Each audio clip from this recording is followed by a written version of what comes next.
আল্লাহর কাছে ৬টা জিনিস কখনো চাইতে ভুলবেন না। যখনই আপনি দোয়া করবেন তখনই এই ৬টা জিনিস চাইবেন। যখনই আপনি চলবেন, উঠবেন, বসবেন, তখনই এই ৬টা জিনিস আপনি চাইবেন। কারণ এই ৬টা জিনিস যদি কোনো ব্যক্তি পেয়ে যায়, তার জীবনে আর কিচ্ছু দরকার নাই এবং আখিরাতেও আর কিছু দরকার নাই। মানে এই ৬টা কাজ দুনিয়া এবং আখিরাতে সফল হওয়ার জন্য তার জন্য যথেষ্ট।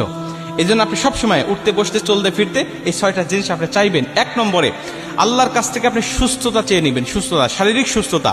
শারীরিক সুস্থতা যে কত বড় নিয়ামত, এটা মানুষ অসুস্থ না হলে বোঝে না।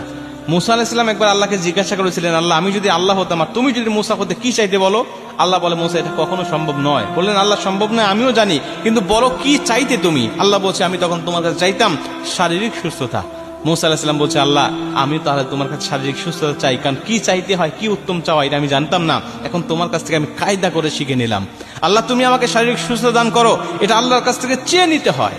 আপনি চাইবেন আল্লাহর কাছে শারীরিক সুস্থতা। ২ নম্বরে হালাল রিজিক আপনি চেয়ে নেবেন।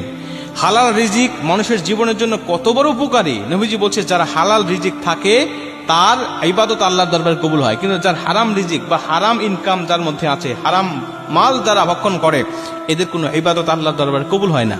আর হালাল রিজিক দুনিয়াতেও মানুষকে সুখময়, শান্তিময় জীবন দেয় এবং পরকালেও আল্লাহ পাকের জান্নাত সে পেয়ে যায়। এজন্য হালাল রিজিক ইনকাম করার চেষ্টা করতে হবে এবং আল্লাহর কাছ থেকে চেয়ে নিতে হবে। এটা হলো ২ নম্বর। ৩ নম্বরে একটা নিরাপদ বাসস্থান আল্লাহর কাছ থেকে চেয়ে নিবে। নিরাপদ বাসস্থান কেন বলছি?